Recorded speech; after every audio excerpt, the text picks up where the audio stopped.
یہ پاکستان کا ایک اہم ترین الیکشن ہونے جا رہا ہے اور اکتوبر کا جو ایک کامیاب ترین تاریخ کا مینار پاکستان پہ جلسہ تھا، اس میں کے پی کی شرکت دیدنی تھی۔ آپ کی شرکت بہت مثالی تھی اور میں سمجھتا ہوں کہ اس کے لیے ایک مرتبہ پھر جناب قائد اور ہم سب آپ کو دل کی اتھاہ گہرائیوں سے خراج تحسین پیش کرتے ہیں کہ آپ نے بہت شاندار آپ کی وہاں پر کنٹریبیوشن تھی، اور انشاءاللہ اللہ تعالیٰ نے چاہا تو یہ الیکشن قائد محترم کی لیڈرشپ میں ہم میدان میں اتر رہے ہیں، اور انشاءاللہ آپ سب کی بھرپور تعاون اور مدد سے ہم یہ انتخابی میدان اللہ تعالیٰ کے فضل و کرم سے ہم جیتیں گے۔ اور اسی طریقے سے جو ماضی کے جو عظیم کارنامے ہیں جناب قائد کے، میں اس کی یہاں پر تفصیل میں نہیں جانا چاہتا،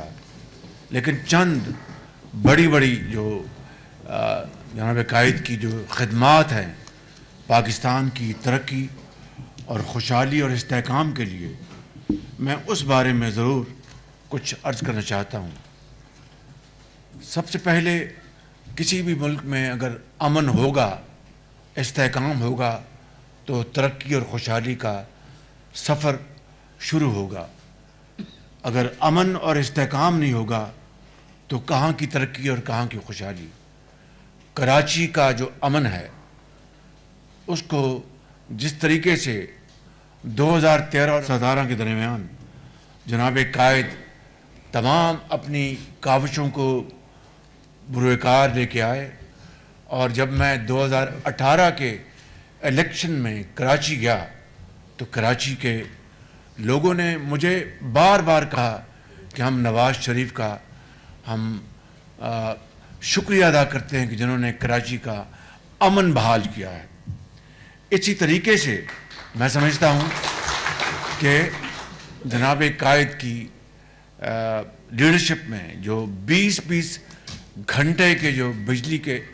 اندھیرے ختم ہوئے، وہ ایک تاریخ کا حصہ بن چکا ہے۔ اور کے پی میں خاص طور پر جہاں پر 300 چھوٹے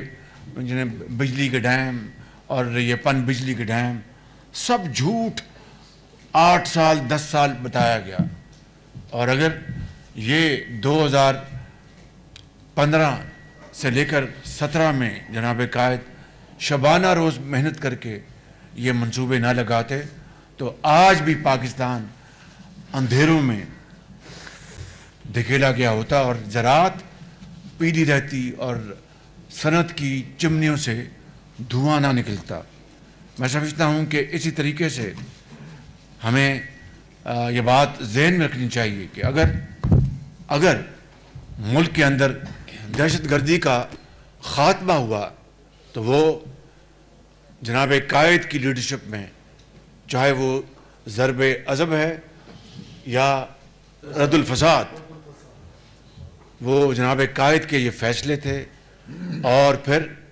افواج پاکستان کے ساتھ مل کر، لا انفورسنگ ایجنسیز کے ساتھ مل کر اس دہشت گردی کا جس طرح خاتمہ ہوا، دوست اور دشمن دونوں اس کو تسلیم کرتے ہیں۔ یہ وہ عظیم خدمات ہیں جناب میاں محمد نواز شریف صاحب کی، جو کہ ہمیں اپنے ہر وقت سامنے رکھنا ہوں گی۔ اور جس طرح آپ نے دیکھا کہ بی آر ٹی پشاور کا حشر ہوا، اگر میاں نواز شریف صاحب کی کے پی میں پی ایم ایل این کی لیڈرشپ ہوتی تو وہ be are T Mian Nawaz Sharif صاحب کی لیڈرشپ میں اسی طرح اس کی تکمیل ہوتی جس طرح یہاں پر اورنج لائن کی، میٹرو بسز کی، اور کراچی میں اس کے باوجود کہ وہاں پر دوسری گورنمنٹ تھی، لیکن میاں نواز شریف کی پرسنل ایفرٹ سے جو 100% وہاں پر فنڈنگ فیڈرل گورنمنٹ نے دی، اس کو مکمل کروایا گیا۔ میں سمجھتا ہوں کہ یہ وہ عظیم خدمات ہیں جو ہمیں اپنے سامنے رکھنی چاہیے، آپ کے سامنے ہونی چاہیے، اور انشاءاللہ میں سمجھتا ہوں کہ اگر آپ نے دل و جان کے ساتھ، جو کہ مجھے پورا یقین ہے آپ وہاں پر کے پی میں اپنا حصہ ڈالیں گے، تو نواز شریف کا وہ سنہرا دور